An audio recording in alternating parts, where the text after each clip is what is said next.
Glory to God the Father and Son Yeshua Mashiach. 2 Kings chapter 16. Ahaz does not do right. It was in the 17th year of Pekah the son of Remaliah that Ahaz the son of Jotam king of Yehuda began his reign. Ahaz was 20 years old when he began to rule, and he reigned 16 years in Jerusalem, but he did not do what was right from the perspective of Adonai his God, as David his ancestor had done. Rather, he lived in the manner of the kings of Israel.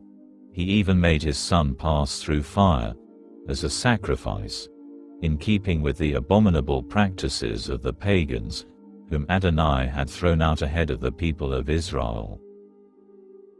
He also sacrificed and offered on the high places, on the hills and under any green tree.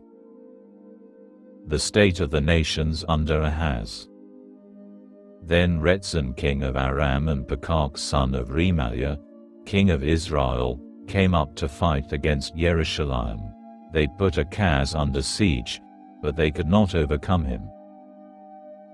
It was at that time that Rezin king of Aram recovered Eilat for Aram and drove the Judeans from Eilat, whereupon people from Edom came to Eilat to live, as they do to this day. Then Ahaz sent messengers to Tiglath-Pileser king of Ashur with this message: I am your servant and your son. Come up, and save me from the king of Aram and the king of Israel, who are attacking me. Ahaz took the silver and gold that was in the house of Adonai and in the treasuries of the royal palace and sent it as a present to the king of Ashur. The king of Ashur heeded him. The king of Ashur attacked Damasek and captured it. Then he carried its people captive to Kir and killed Rezin. When King Ahaz went to Damasek to meet Tiglath-Pileser king of Ashur and saw the altar that was in Damasek, he sent a drawing and model of the altar to Uriah the Cohen, with details of its construction and decoration. Then Uriah the Cohen built an altar exactly according to the design King Ahaz had sent from Damasek. Uriah the Cohen had it ready by the time King Ahaz returned from Damasek.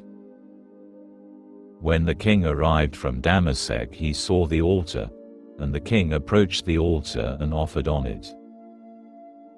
He offered his burnt offering and his grain offering, poured out his drink offering and splashed the blood of his peace offerings on the altar. The bronze altar, which was before Adonai, he brought from in front of the house, from between his own altar and the house of Adonai, and put it on the north side of his own altar. Then King Ahaz instructed Uriah the Cohen as follows: Henceforth, it is on the large altar that you are to offer the morning burnt offering, the evening grain offering, the king's burnt offering and his grain offering, together with the burnt offering of all the people of the land, the grain offering and the drink offerings. And you are to splash all the blood of the burnt offering against it and all the blood of the sacrifice. As for the bronze altar, I will take care of that. Uriah the Cohen acted in accordance with everything King Ahaz ordered. King Ahaz removed the panels of the trolleys and took the basins off them. He took the sea off the bronze oxen supporting it and set it on the stone pavement.